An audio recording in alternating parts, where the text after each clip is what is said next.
আপনার বাজেট যদি 45 থেকে 50 লাখ হয়ে থাকে আর আপনি খুঁজে থাকেন একটি এমপিভি লাইক টয়োটা নোয়া বা টয়োটা স্কোয়ার, তাহলে 2022 বা 2023 মডেলের টয়োটা নোয়া হতে পারে আপনার জন্য একটি পারফেক্ট চয়েস। নোয়াতে আপনি পেয়ে যাচ্ছেন projection LED headlights, 360 camera, fog lights, LED tell lights, parking sensor with power backdoor. তাছাড়া এনাফ হুইল বেসমেন্ট এবং 17 inch alloy wheel.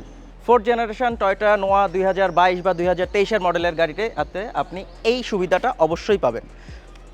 Fully loaded এই টয়োটা নোয়া 2023-এ আপনি ইন্টেরিয়রে পাচ্ছেন leather wrap steering, multimedia control, steering control, cruise control, dual zone AC control with 360 camera, 9 inch infotainment system, leather seats.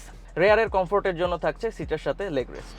ড্যাশবোর্ডের Dhaka ready স্টকে Toyota Noah 2023 মডেলের SZ package fully loaded গাড়িটি available আছে, যেটা পার্ল কালার, মাত্র 41,000 কিলোমিটার চলা এবং option grade 5, যেটার price আমরা আস্কিং করছি অনলি 48.50 লাখ টাকা।